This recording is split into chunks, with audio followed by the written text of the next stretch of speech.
Alright guys, it's finally time, I believe, to start taking this freaking mask off. It is already peeling. I started to do it and I was like, shoot, don't. Go ahead and wait. I am in my little adult mood right now. I have my Cayman Jack watermelon. I fell in love with these guys. I love these things. And I have my vape going on here. So yeah. I am going to get into the story of what happened with my ex-husband. I'm going to start with this story and not the one with my mom, because I've been telling you guys for a few weeks now that I was going to give you guys that story. So yes, I do have River behind me. So we're going to go ahead and get into that story while I take this mask off. All right, guys. It's the best time for me to get into the story part one because I am doing I'm drinking, so it's gonna be a little bit easier for me to like tell you guys what's been going on. All right, so Riley River does like to talk when I talk sometimes, so excuse me.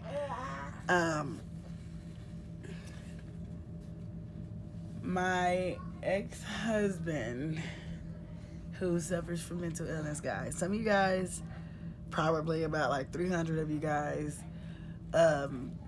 if you guys follow me from YouTube,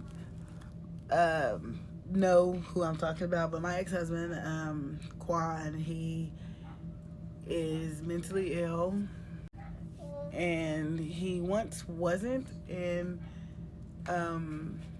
it just kind of happened, you know what I mean? It just happens, so that is what it is. So that's where I went to all my YouTube followers, the people who normally follow the Douglas family, because that's what our YouTube channel is actually still called. But that is where I went, was to deal with that, and we actually ended up getting divorced, and I ended up moving forward in life.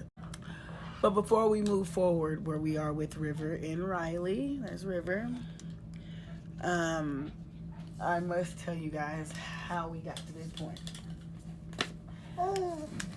We got here because me and my ex-husband moved to Colorado from Oklahoma in 2018. And upon us moving here, April 16th to be exact, 2018, we moved here February 28th, to like the beginning of March, first week of March. Upon coming here, we got scammed by our then landlord, and he tried to scam us, but we ended up having to get an attorney and all that, and we got that resolved, which leads us into my first week here in Colorado, where I ended up getting employed, and my ex-husband ended up staying at home with the kids, which was quite normal for us. He ended up going to a few job interviews, but didn't get hired at any jobs. I came down here with my manager, SurfSafe, and all that stuff, so it was easier for me, and I make more money fairly. And so on April 16, 2018, there was a storm or something that happened, and a tree fell on top of our house and damaged the roof, and so I had to come home early from work. As soon as I got through the door, he started looking through my eyes, like holding my eyeballs open, like, let me see what's going on, blah, blah, blah. Like, I need to make sure, like, you're not on drugs or whatever. And, like, I was like, whatever. I was just annoyed, so I, like, would leave and just, I would be so upset, guys.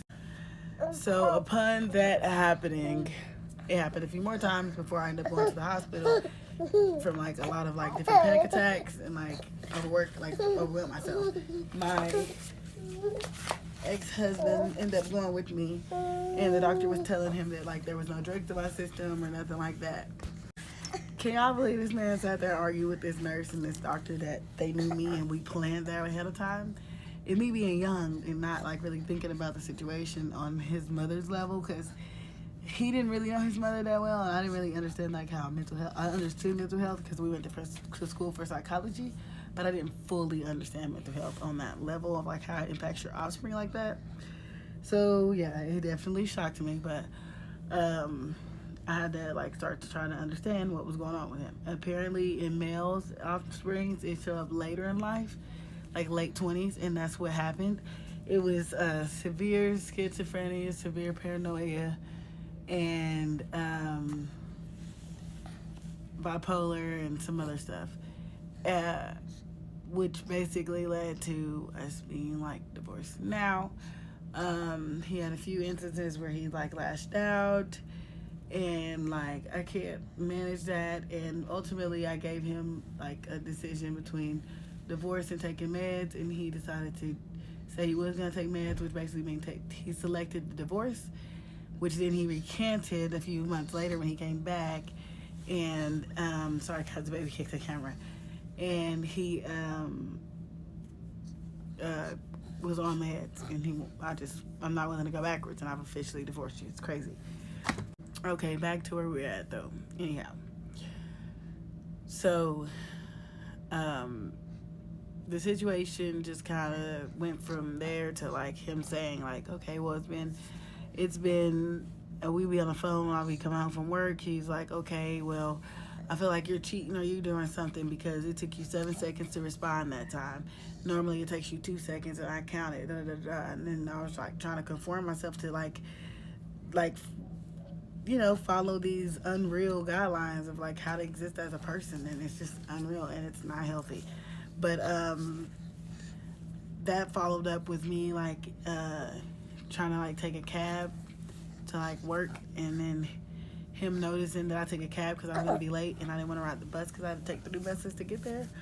So I ended up calling a cab, and then he was like immediately tripping when I talked to him on my way to work, and he was like, oh, you must be cheating because I don't hear the bus noise in the background.